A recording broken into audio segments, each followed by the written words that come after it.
Buenas noches, les presento el momento 3 de la unidad 2 de Fisiopatología aplicada 3, lesión térmica y nutrición.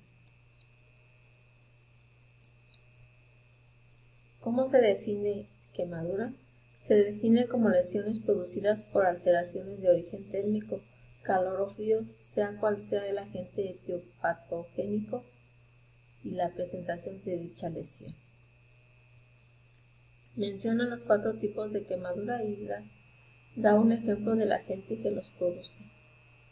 Clasificación: tipo de quemadura térmicas: lo produce calor, líquidos calientes, fuego directo, gases inflamables, frío, congelación. Eléctricos: lo produce la electricidad atmosférica e industrial. Químicos: lo producen ácidos químicos, bases, gases. Reactivos: lo producen la radiación del sol, radiaciones ultravioletas, radiaciones ionizantes, rayos X, energía atómica, reacción por isótopos radioactivos. ¿Cuál es el criterio de gravedad de un paciente quemado según el porcentaje de superficie corporal quemada? El criterio sería: superficie corporal quemada sería superior al 15%, quemado leve sería inferior al 15%.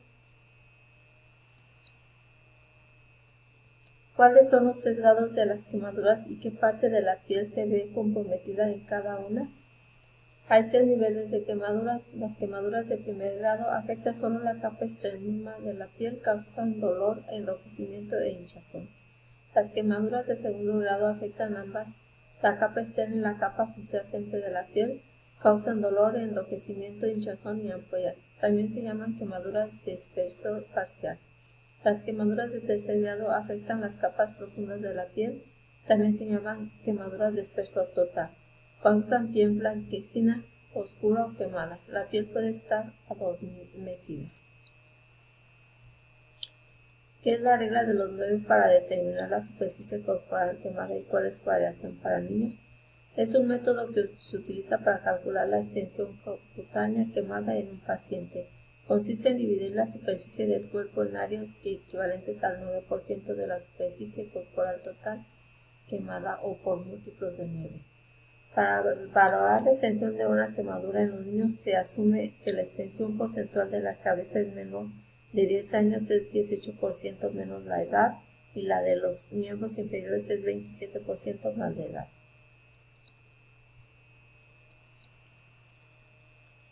¿Cuáles son las consecuencias de la intensa respuesta hipermetabólica e hipercatabólica en la agresión térmica? Generan el desarrollo de malnutrición aguda, sarcopenia secundaria y debilidad muscular adquirida, favoreciendo la aparición de infecciones, disfunción orgánica múltiple, sepsis y finalmente la muerte. ¿Cuál es el déficit energético y proteico estimado en el paciente quemado? El déficit energético estimado es de 943 más menos 654 kilocalorías por día y el déficit de proteínas es de 49 más menos 41 gramos por día. ¿En qué porcentaje se eleva el gasto basal en el paciente quemado? La respuesta hipermetabólica inducida por la lesión térmica se caracteriza por aumento de la tasa metabólica basal hasta un 40% por encima de los valores normales, con importantes alteraciones de la función mitocondrial.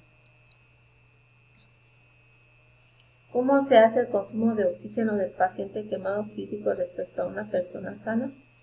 En un individuo sano, aproximadamente 2/3 del consumo de oxígeno está acoplado a la fosforilación oxidativa, en tanto que el tercio restante es atribuible a la termogénesis.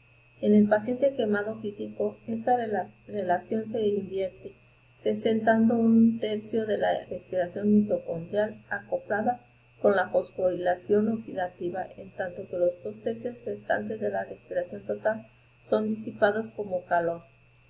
Este desacoplamiento de la fosforilación oxidativa mitocondrial en el músculo esquelético es un contribuyente mayor al aumento de la tasa metabólica basal, siendo responsable del hipermetabolismo.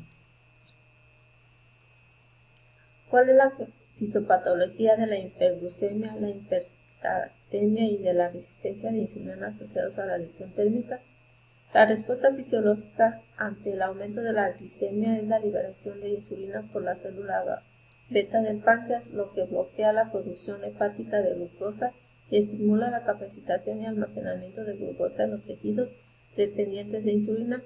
Para ello, la insulina aumenta la translocación del glúten 4 a la membrana plasmática. La hiperglucemia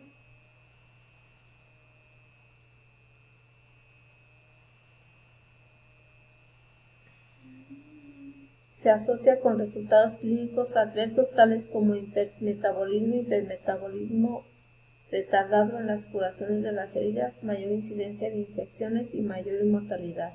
La dislección térmica induce al estrés sobre el retículo endoplástico en la piel tejida adiposa y muscular, fenómeno asociado con resistencia a la insulina. ¿Cuál es el efecto fisiopatológico de la lesión térmica sobre las proteínas? Depresión proteica aguda asociada a difusión inmune, alteraciones en la cicatrización, úlceras por presión, así como una mayor incidencia de infecciones. La respuesta hipercatabólica disminuye con el aporte de insulina exógena, desviando el balance entre la síntesis y la proteólisis, lo cual ocurre fundamentalmente en el músculo esquelético. En tal sentido, ha sido demostrado un incremento de hasta 400% en la síntesis proteica con el aporte de insulina. Este efecto de la insulina parece estar mediado por un aumento del transporte de aminoácidos. ¿Cuál es la pérdida de nitrógeno estimado en la lesión térmica? El paciente quemado ha sido estimado que en un metro cuadrado de piel quemada genera una pérdida diaria de nitrógeno de 20 a 25 gramos, lo cual determina una pérdida de 20 a 25% de masa magra corporal. Asimismo, ha sido estimado que la pérdida media de nitrógeno en el paciente quemado sin terapia nutricional supera los 0.2 gramos de nitrógeno kilogramo por día, lo cual supone una pérdida de peso del 10% en la primera semana. Alteraciones fisiopatológicas de los lípidos. Incremento de los niveles de catecolaminas, lipólisis aumentada entre 5 días y 2 meses posteriores a la agresión térmica, alteraciones en el perfil de ácidos grasos más pronunciados entre el 7 y 10 postagresión, alteraciones en el estado inflamatorio y de inmunosupresión posteriores a la quemadura, aumento persistente en los niveles de glicerol. Menciona qué micronutrientes se ven alterados en la lesión térmica.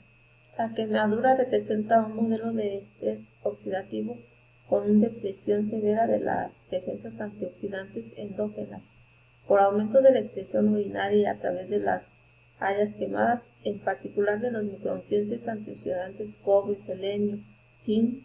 Por su parte, estos pacientes exhiben una deficiencia de vitamina A, C, D y E. En tal sentido, en los últimos años el estudio de la vitamina D ha sido de notable interés en diferentes poblaciones de pacientes críticos.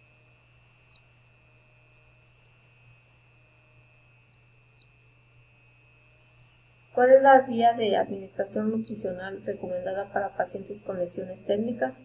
La vía enteral es de elección en el paciente quemado crítico, recomendado al inicio precoz de la misma, el cual debería ser tan precoz como sea posible. ¿Qué tan rápido se debe comenzar la nutrición enteral?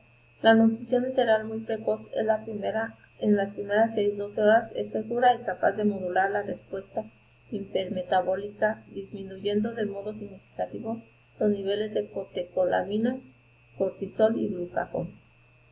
Con un aumento concomitante de la producción de inmunoglobulinas, esta estrategia nutricional mantiene la integridad de la barrera intestinal, la motilidad y el flujo sanguíneo estático. Menciona 5 beneficios de iniciar la terapia nutricional aplicada precozmente. Se modula la respuesta hipermetabólica, disminución de niveles de catecolaminas, disminución de niveles de cortisol, disminución de niveles de glucagón, aumento concomitante de la producción de inmunoglobulinas, Mantiene la integridad de la barrera intestinal, la motilidad y el flujo sanguíneo asprácnico. Se asocia a una reducción de las infecciones con excepción de la neumonía nosocomial. ¿Cuáles pueden ser las contradicciones en la nutrición enteral y qué se hace en tales casos? Un aspecto relevante que puede limitar el uso de la vía enteral en el paciente quemado es la difusión gastrointestinal y el fallo intestinal secundario al desarrollo de la hipertensión abdominal y eventualmente de un síndrome compartimental abdominal. La aparición de difusión intestinal contraindica la vía enteral, siendo por lo tanto indicada de nutrición parenteral. ¿Cuál es la ecuación adecuada para el cálculo energético de pacientes adultos con lesión térmica y cuál para niños adultos? Con relación al uso de las ecuaciones predictores, la ecuación de Toronto parece ser la más adecuada, ya que considera la variabilidad de los requerimientos energéticos a medida que evoluciona la enfermedad. En niños, para niños quemados críticos, la fórmula de Schoenfeld ha demostrado ser de elección. En tal sentido, diversos estudios han demostrado que el incremento del gasto energético es más pronunciado en las primeras etapas de la quemadura para luego disminuir de modo progresivo. ¿Cuáles deben ser los aportes de carbohidratos, lípidos y proteínas en porcentaje 100 gramos por kilogramo por día? Aporte de macronutrientes. Carbohidratos del 50 a 60%, 5 a 7 gramos kilogramo por día. Lípidos 15%, de 1.0 a 1.5 gramos de kilogramo por día. Proteínas 20 a 25%, de 1.5 a 2.0 gramos kilogramo por día. ¿Cuál debe ser los aportes de micronutrientes presentes? Presenta 10 de estos. La vitamina C, 3 gramos por día. Vitamina B, mayor de 70 años, 60 unidades.